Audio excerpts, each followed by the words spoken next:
बड़ी खबर की बात करें, उमेश पाल शूटआउट केस से जुड़ी बड़ी खबर इस वक्त आ रही है। माफिया अतीक के कहने पर असद ने उमेश पाल शूटआउट को अंजाम दिया। सूत्रों के मुताबिक साबरमती जेल से अतीक ने फोन किया था और जिस वक्त फोन आया उस वक्त असद बिरयानी खा रहा था। अतीक ने बेटे से पूछा कि क्या कर रहे हो। उसने बताया कि अब्बू बिरयानी खा रहे हैं। अतीक ने गुस्से में कहा कि यहां तुम्हारे बाप की जलालत हो रही है और तू बिरयानी खा रहा है। उमेश पाल तेरे बाप की मूंछों को नीचा दिखाने की बात कर रहा है और गालियां बक रहा है। दरअसल अतीक फैमिली उमेश पाल से मिलना चाहती थी और कुछ पैसे का लेन देन करना था, लेकिन बताया जा रहा है कि उमेश पाल भाव नहीं दे रहा था और उसने अतीक को भला बुरा कहा था और अपशब्द भी कहे थे। ये बात अतीक अहमद के गुर्गों ने उसे बता दी थी। इसके बाद अतीक अहमद ने अपना आपा खो दिया था। अतीक अहमद ने अपना टेरर कायम करने के लिए बेटे असद को ही उमेश पाल को ठिकाने लगाने के लिए मैदान में उतार दिया। उमेश पाल शूटआउट के बाद असद फरार है। असद पर 5 लाख का इनाम घोषित है। सूत्रों के हवाले से खबर है कि अतीक और शाइस्ता की इस घटना के बाद फोन पर बातचीत हुई है।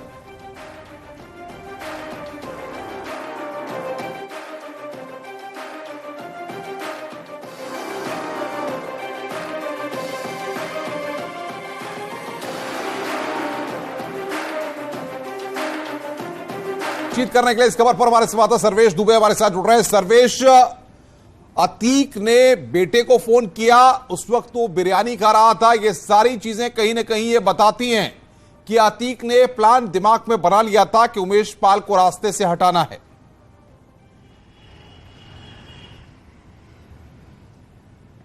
देखिए, निश्चित तौर पर उमेश पाल शूटआउट कांड की कहानी पहले ही लिखी जा चुकी थी और इसकी पूरी प्लानिंग की जा चुकी थी।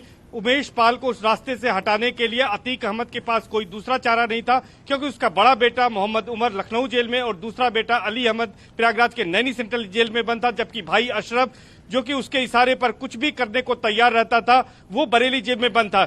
ऐसे में बताया जा रहा है कि अतीक अहमद फैमिली को उमेश पाल से कुछ लेन देन करना था, लेकिन उमेश पाल लगातार उसको इग्नोर कर रहा था और नहीं मुलाकात कर रहा था, जिसके बारे में बताया जा रहा था कि उमेश पाल ने कुछ अपशब्द भी अतीक अहमद को कहे थे और यह बात जब अतीक अहमद तक पहुंची तो उसे बहुत नागवार गुजरी। अतीक अहमद ने साबरमती जेल से ही अपनी पत्नी शाइस्ता को फोन किया था और उसने कहा असद से बात कराओ, और जब असद से फोन पर बात हुई तो अतीक अहमद ने असद से पूछा कि तुम क्या कर रहे हो। असद ने बताया कि अब्बू मैं बिरयानी खा रहा हूं।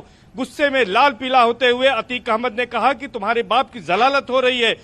उमेश पाल उसकी मूंछों को नीचा दिखा रहा है और गालियां बक रहा है और तुम बिरयानी खा रहे हो, इसलिए जाओ उसको पहले मारो। इसी के बाद ये कहा जा रहा था कि आखिर अतीक अहमद के पास तमाम शूटर्स थे तो उसने अपने बेटे को दांव पर क्यों लगाया। तो इसका सबसे बड़ा जवाब यही है कि अतीक अहमद चाहता था कि उसका टेरर फिर से कायम हो, क्योंकि वो 7 साल से जेल में था और उसका टेरर धीरे धीरे कम हो रहा था। योगी सरकार जिस तरह से माफियाओं के खिलाफ कार्रवाई कर रही थी, उससे उसके मन में था कि अब उसका टेरर कम हो रहा था, इसीलिए उसने बेटे को मैदान में उतारा और उमेश पाल को रास्ते से हटा दिया पूरी तरह से। और यही वजह थी कि जब 24 फरवरी को शूटआउट कांड हुआ तो शूटर्स के बाद खुद जो है सर्वेश, लेकिन सबसे बड़ी बात यह है कि असद को इस्तेमाल करके अतीक ने ये बात बता दी, ये दिखा दी कि किस तरीके से असद को प्लान्ड वे में सारे मैसेज कन्वे किए गए थे, सारी रणनीति बनाने के लिए तैयार किया गया था और शायद इसमें अशरफ की भी भूमिका और अशरफ की भी साथ लेकर के इस पूरे प्लान को पूरा किया गया।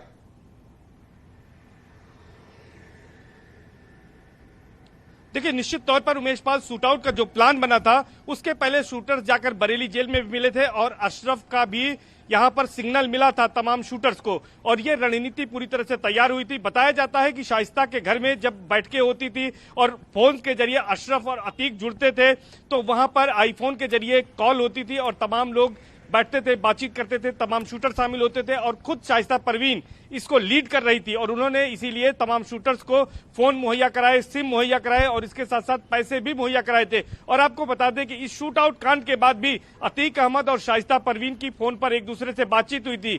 चूंकि अतीक अहमद का बेटा असद इसमें फरार है और 5 लाख के इनामी है, शाइस्ता ने पति से कहा कि तुमने बेटों को फंसा दिया। लेकिन अतीक अहमद खुश होते हुए बोला कि वो शेर है, मेरा बेटा शेर है और उसने बहादुरी का काम किया है और इसकी वजह से मैं 18 साल बाद चैन से सो सका हूं। इसलिए उसे कोई पछतावा नहीं था इस बात को लेकर अतीक को। और अतीक को यह लगता है कि उसने बेटे से जो कराया है वो बिल्कुल सही है और वो इसके बाद चैन की सांस ले रहा है। लेकिन सबसे बड़ी बात है कि इस कांड के बाद पूरी माफिया फैमिली पर मुसीबतों का पहाड़ टूटा है।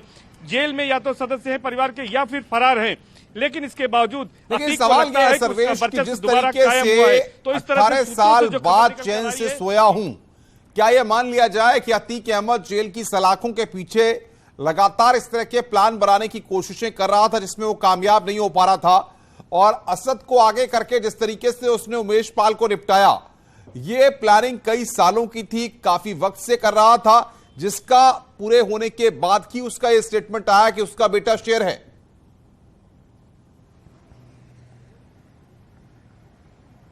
देखिए, निश्चित तौर पर माफिया अतीक अहमद को समझना आसान नहीं है, क्योंकि 3 दशक से ज्यादा समय तक प्रयागराज में उसका सिक्का चलता था। न केवल अपराध की जगत में बल्कि वो राजनीति में 5 बार का विधायक, 1 बार का सांसद था। यही वजह थी कि 2017 में जब वो जेल गया तो पहले नैनी सेंट्रल जेल में रहा, लेकिन वहां से उसकी हुकूमत लगातार चलती रही, जिसके बाद उसे देवरिया भेजा गया और बरेली भेजा गया। लेकिन उसके बाद फिर बदले घटनाक्रम के तहत उसको फिर से नैनी सेंट्रल जेल लाया गया था, जहां से 3 जून 2019 को उसे सुप्रीम कोर्ट के आदेश पर साबरमती जेल भेजा गया। लेकिन साबरमती जेल में भी अतीक अहमद ने साजिश रची और उमेश पाल हत्याकांड करवा दिया। तो यानी अतीक अहमद के दिमाग में कुछ न कुछ चलता रहता था और बड़ा करने की सोचता था, ताकि उसका जो अपराध का साम्राज्य है वो कहीं से कमजोर न पड़ने पाए। तो यही वजह है कि उसने अपने बेटे को इस्तेमाल किया और बेटे को दांव पर लगा दिया, और इसके बाद साथ ही साथ उसने उमेश पाल का मर्डर करवाया। इसके लिए पूरी प्लानिंग रची गई और